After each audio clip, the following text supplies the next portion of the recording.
the most underrated place to network is airplanes and airports.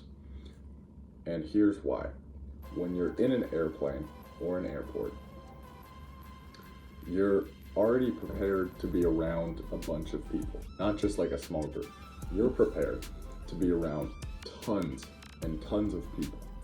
And so a lot of times when people are kind of in that space mentally of being prepared to have to engage with crowds, the person at the Chipotle at the airport, the airline attendant, they're already kind of ready for social interactions. So it makes them pretty easy. The other reason is that you have something to talk about.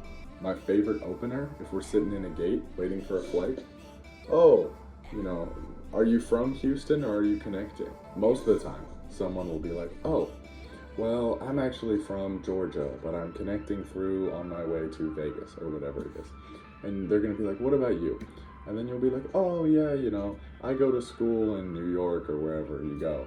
And then, but I'm, going home I'm from Houston or whatever. And then most of the time they're gonna be like, oh, what school do you go to? And then you tell them your school, talk about it, ask what they do for work, they're gonna ask your major, and suddenly you can have really great conversations.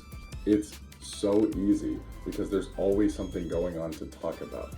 The same thing works for the people next to you on the flight. Just start asking them some questions, talking to them, and sometimes you'll find yourself talking.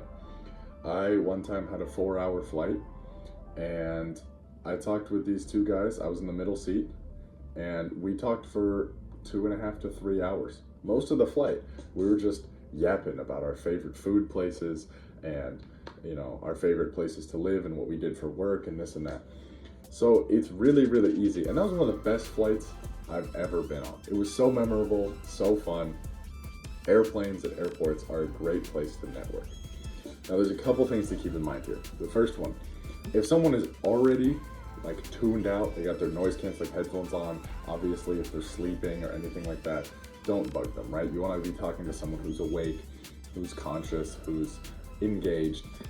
And most of the time, I like to introduce myself before we take off, because most of the time, by the time we really take off, again, people are already in a movie, or they're trying to sleep, or they have their headphones on, whatever. Obviously, also, don't force conversations. Sometimes you can get the sense people answer really short answers, and they don't ask you anything. Maybe they don't want to talk. That's okay. Everyone's at a different place, going through whatever. Maybe they're just really moody and they just want to sleep. You never know. So don't force it. But I've noticed it's really, really helpful.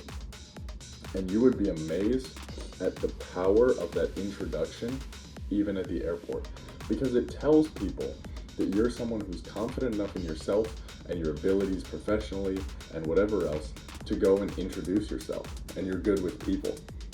And that pays off.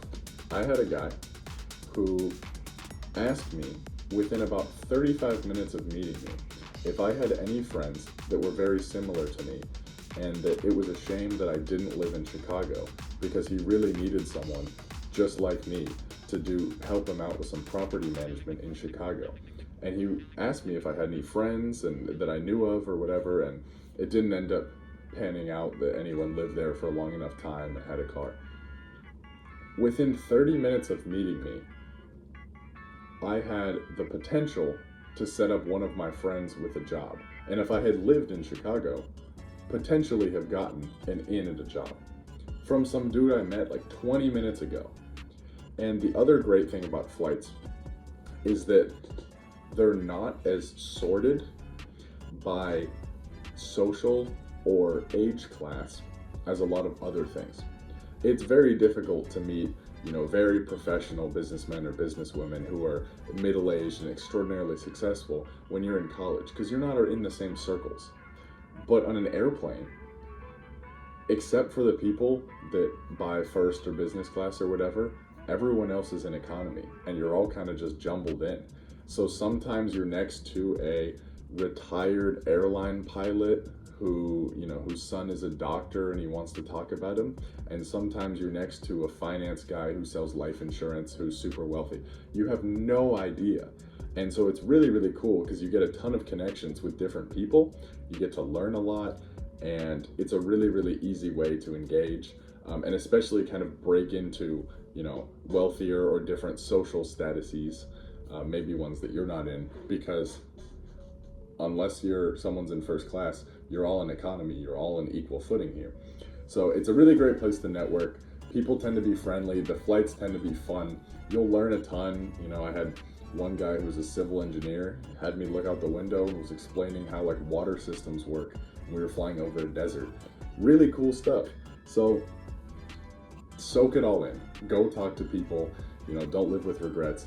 And then the other thing is, normally while you land, but before everyone is getting up, so in that time where you're on the tarmac, but you're waiting to get to the gate, is normally the perfect time to ask the person for the LinkedIn, because everyone's taking off their headphones, packing up, but they're not actively trying to hustle out yet. So make sure you get some kind of contact information, whether it be LinkedIn, Instagram, phone number, business card, whatever it is. Don't be afraid to ask. People won't find it weird. They'll actually think it's really, really cool and says a lot about you as a younger person that you're willing to introduce yourself and just put yourself out there. And like I said, you'll get some crazy opportunities sometimes. So give it a try. Let me know if it works. And I want to hear if airports and airplanes become your guys' favorite networking spot. They have become mine. So this is ProGain Knowledge. I'll see you guys later.